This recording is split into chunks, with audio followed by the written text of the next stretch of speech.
Miaka michache iliyopita, ulianzisha kampuni ambayo hutengeneza baga zisizo na nyama. Bidhaa yako sasa inauzwa katika maduka duniani kote. Lakini hivi karibuni umepokea habari mbaya. Watu watatu wasiohusiana katika mji mmoja walikufa baada ya kula bageri zako. Polisi walihitimisha kuwa mhalifu alilenga chapa yako, akiingiza sumu kwenye bidhaa yako katika angalau maduka mawili ya vyakula.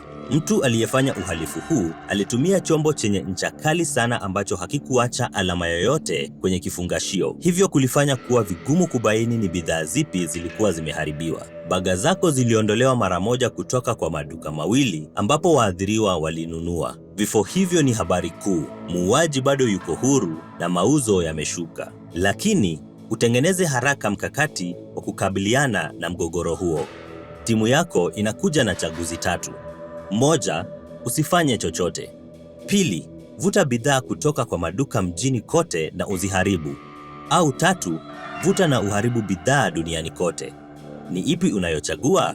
Mwanasheria wa kampuni yako anaeleza kuwa kurudisha bidhaa kiwandani hakutarajiwi kisheria kwa sababu mhalifu ndiye aliyehusika kikamilifu. Anapendekeza chaguo la kwanza, la kutofanya chochote, kwa sababu kuitisha bidhaa hizo kunaweza kuonekana kama kukubali kosa. Lakini je, huo ni mkakati wa kimaadili zaidi? Ili kupima maadili ya kila chaguo, unaweza kufanya uchambuzi wa wadau. Hii itakuruhusu kupima maslahi ya wadau muhimu, wawekezaji, wafanyakazi na wateja dhidi ya kila mmoja. Kwa chaguo la kwanza, washauri wako wanaamini kwamba shida itapita. Mauzo yataboreka, lakini pengine yatabaki chini ya viwango vya awali kwa sababu ya uharibifu wa chapa. Matokeo yake, utalazimika kuondoa wafanyakazi wengine na wawekezaji watapata hasara ndogo. Lakini wateja wengi wangeweza kufa ikiwa muuaji ametia sumu vifurushi pengine. Chaguo la pili ni ghali kwa muda mfupi na itahitaji kufutwa kazi kubwa kwa wafanyikazi na hasara zaidi za kifedha kwa wawekezaji. Lakini chaguo hili ni salama kwa wateja katika jiji na linaweza kuunda uaminifu wa kutosha kwamba mauzo hatimaye yataongezeka. Chaguo la tatu ni ghali zaidi kwa muda mfupi na itahitaji kufutwa kazi kubwa kwa wafanyikazi na hasara za wawekezaji. Ingawa huna ushahidi kwamba uhalifu huu ni tisho la kimataifa, chaguo hili hutoa ulinzi mkubwa wa wateja. Kwa kuzingatia mzozo katika maslahi ya wateja wako dhidi ya ile ya wawekezaji wako na wafanyikazi, ni mkakati gani wa maadili zaidi? Ili kufanya uamuzi huu, unaweza kuzingatia majaribio yafuatayo. Kwanza ni jaribio la utilitarian. Utilitarianism ni falsafa inayohusika na kuongeza kiwango kikubwa cha mema kwa idadi kubwa ya watu.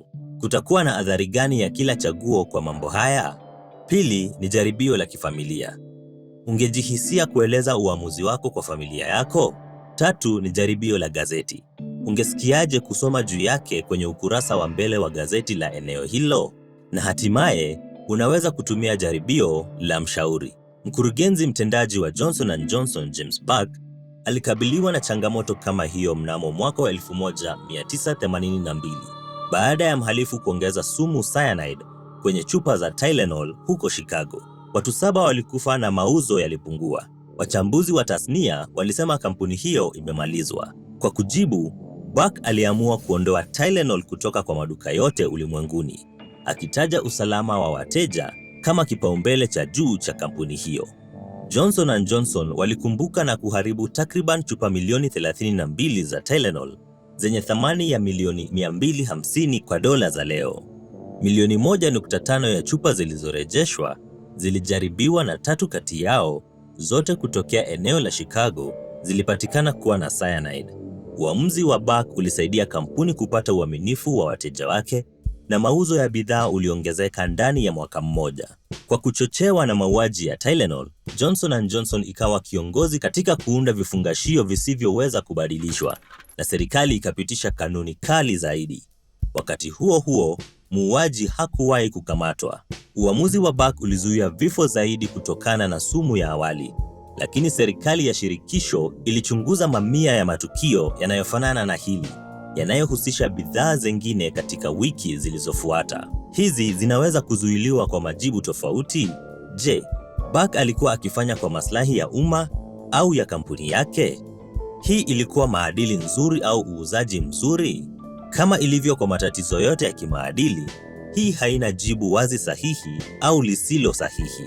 Na kwa himaya yako ya baga isiyo na nyama, chaguo linabaki kuwa lako. Endelea kuboresha ustadi wako wa fikra kwa video hizi na ujisajili kwa chaneli yetu. Huwezi kujua ni lini utahitaji zana za kukabili utata wa maadili.